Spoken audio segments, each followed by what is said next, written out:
So I came to the mountains last year. And last year for me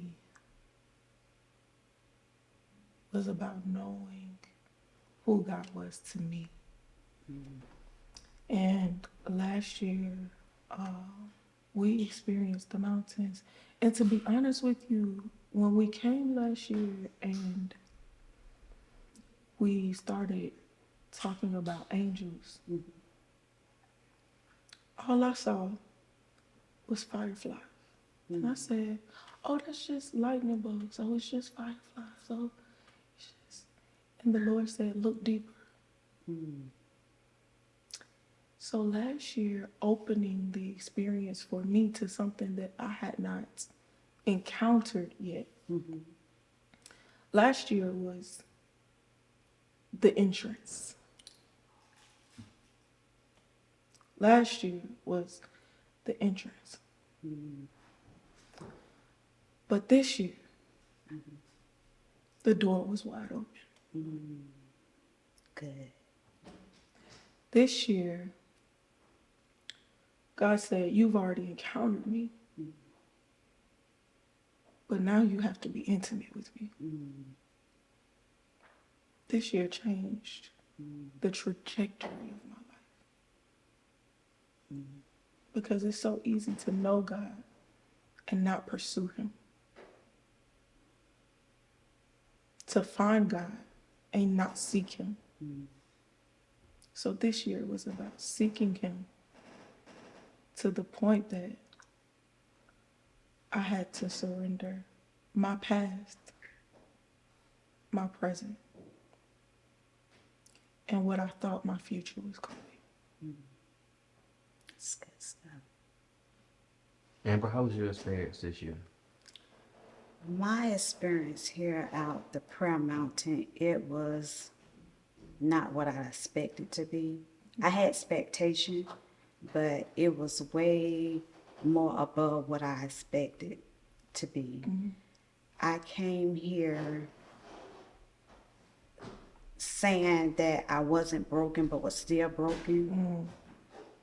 But the prayer mountain is like when you came up on the hill, you could feel the healing part starting to take place. So when I came here, it was like, I want to see the angels. I heard about the angels. But at the nighttime, everyone went out to see the angels, and I was upstairs, and it was like, oh, the angels. I was upset because I didn't see the angels. But the next day I seen the angels, and that was an experience for me. But when on this morning, I'm gonna start with this morning, that was my breaking point. You heard Tracy when she was saying that it was a young lady that came down and told her testimony. It was me, Amanda.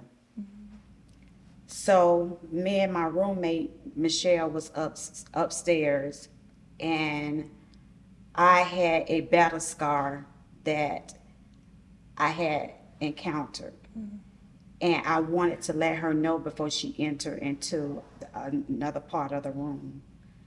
And when I began to tell her about the battle scar, I began to break. She began to pray over me. So when I came down to breakfast, we was talking about how God had moved in the room this morning.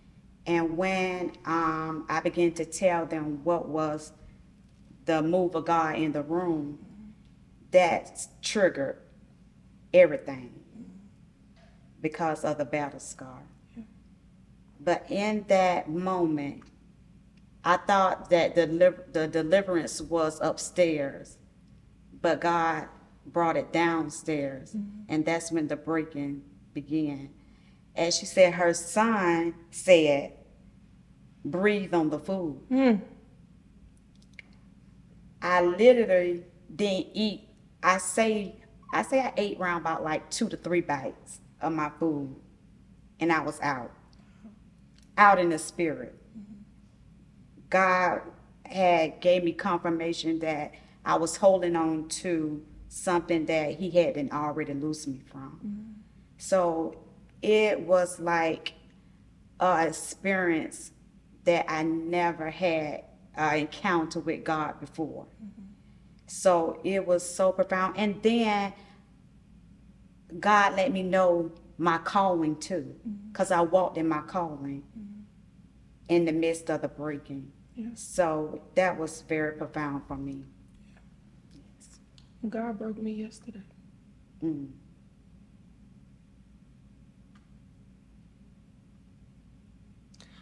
While the devil was trying to whisper in my ear. Mhm. God broke me. Mhm. I don't live in Jacksonville with you all. Mhm. I used to, Mhm. but God had to move me. So after he moved me,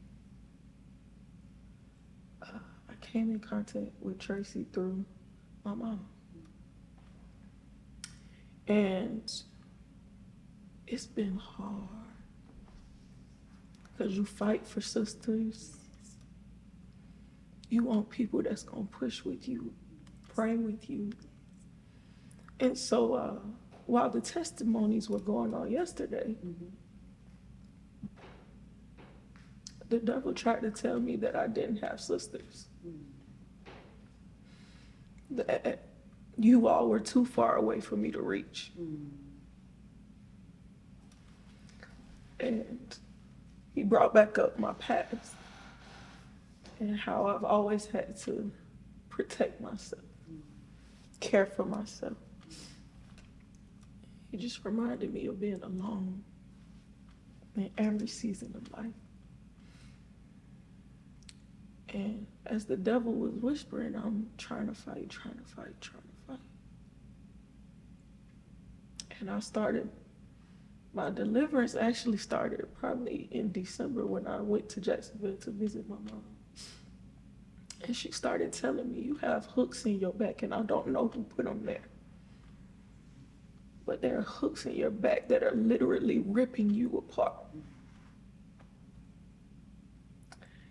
And then when we went downstairs yesterday for my breakthrough, Miss Tracy said, you got hooks in your back. But right now, the hooks in your back are connected to what's trying to kill you around your throat. Something was literally trying to take me out. But I had to be with my sisters on the mountain. God had to remind me that we walk in unity. We travel in unity. And when deliverance started for me yesterday, things were able to break this morning for other people. Yes. So this morning, when I got to experience my sister's deliverance, it was unified. Yes.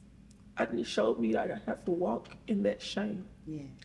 that nothing from my past can keep me, Yes. and that I'm not alone. Yes. So I wasn't actually the domino effect. No. You was the domino I was the effect. domino effect. I was the domino. The person who was the furthest away Yes. hasn't been through sisterhood at all. Yes. But he gave me sisters without going through the sisterhood Yes. that I could walk with. Yes. You gave And the- we climbed the mountain together, Yes. and we descend the mountain together. And then, even though all of our stories are different, we all have one purpose,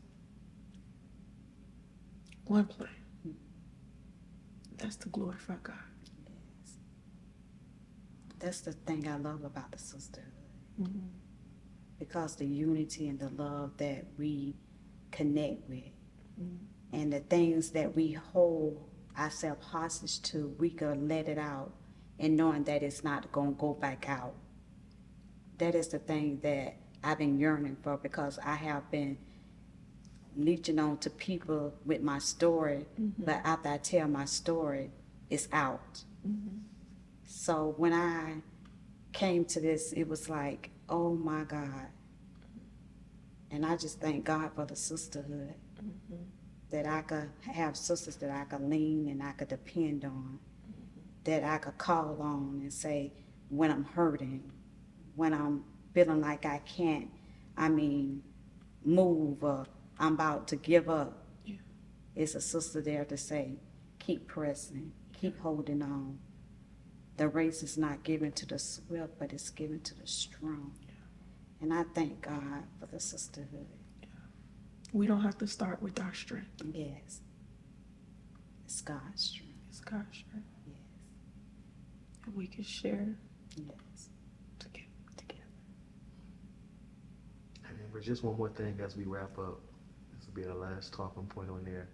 You mentioned that today you were able to walk in your calling. Explain that a little bit more for us.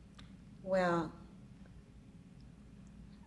I had been talking with Tracy, because I do the one-on-one with her, and I knew I had been told about the calling that I had on my life, but you know how you've been told something, you'd be like, I don't, they're just saying that. But until I got deliverance, God showed me my calling, and my calling is, it's strange. It's like God shows me things and I have to speak it out to that person and to let them know where they are broken or where they need the healing, or just to pray with them to get to the other side. And that's so,